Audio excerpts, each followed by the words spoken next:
Bu pingvin hammani rekida chiqyapti. Lekin nega u virus bo'lganini bilasizmi? Mayli, aytsam. Werner Herzogning bir hujjatli filmida bitta pingvin kutilmaganda koloniyasini tark etadi.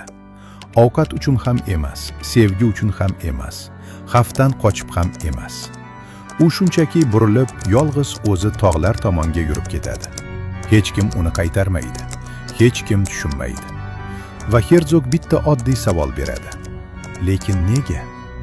Chunki ba'zan qulaylikda qolish noma'lum tomonga yurishdan ham og'riqliroq bo'ladi. Xuddi o'sha pingvin kabi, ba'zan inson ham olomondan uzoqlashadi.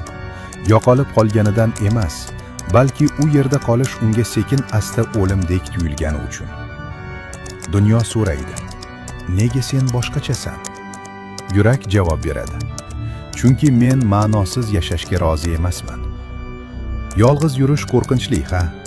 Lekin hamma bilan birga turib, ich-ichingdan so'nib borish undan ham qo'rqinchliroq.